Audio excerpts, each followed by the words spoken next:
1 मई यानी कि मजदूर दिवस पर सरकार की तरफ से एक घोषणा की जाती है कि अन्य राज्यों में फंसे प्रवासी मजदूरों को विशेष ट्रेनों के द्वारा उनके घर वापस पहुंचाया जाएगा। यह एक बेहद सुखद खबर थी और यह सुखद इसलिए थी क्योंकि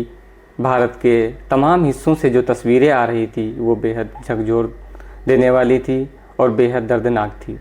हजारों मीलों की यात्रा करने के बाद कुछ किसान अपने घरों तक वापस पहुंच रहे थे तो कुछ रास्ते में ही दम तोड़ रहे थे। हालात यह थे कि कई कई दिन किसान भूखे और प्यासे पैदल चलने पर मजबूर थे और भारत के तमाम हिस्सों से इस तरह की लगातार तस्वीरें आ रही थी कि कोई महिला अपनी बच्ची के साथ हजारों मील की पैदल यात्रा पर चल रही है तो किसान के और मजदूरों के पूरे पूरे झुंड पैदल चलते हुए दिखाई दे रहे थे। ऐसे में सरकार की यह घोषणा बेहद सुखद थी और लग रहा था कि इस मजदूर दिवस पर सरकार मजदूरों के लिए एक बड़ा कदम उठा रही है। लेकिन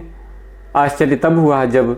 अगले दिन यह पता चलता है कि इन विशेष ट्रेनों के द्वारा जो मजदूर अपने घर वापस आए हैं उनसे सरकार ने मोटा किराया वसूला है और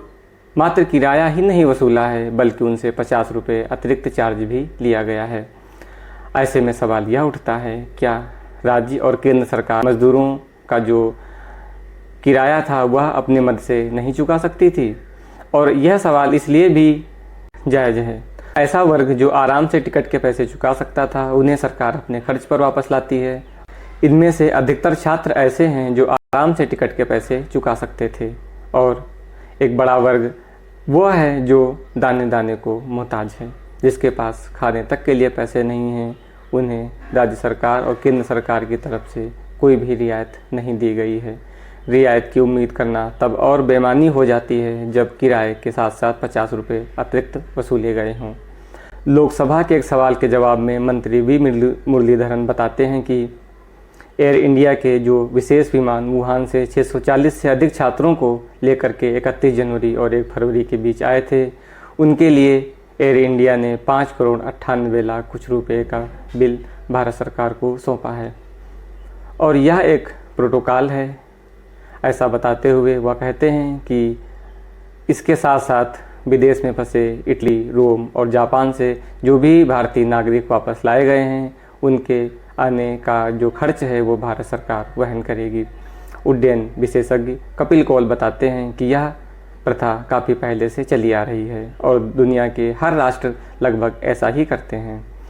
ऐसे में सरकार से गुजारिश है और हम यह उम्मीद भी करते हैं कि आने वाले समय और वक्त को ध्यान में रखते हुए सरकार मजदूरों के हितों के लिए कोई बड़ा कदम उठाएगी और एक ऐसा प्रोटोकॉल तैयार करेगी जिसके तहत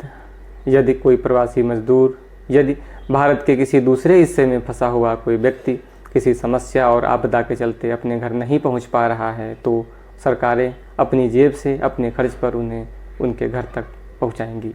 ऐसा करना सरकार की जिम्मेदारी भी है और उसका नैतिक कर्तव्य भी, क्योंकि जिस तरह से विदेश में फंसे हमारे छात्र भारतीय अर्थव्यवस्था के कर्णधार हैं और भारतीय अर्थव्यवस्था के लिए आवश्यक हैं, उसी तरह से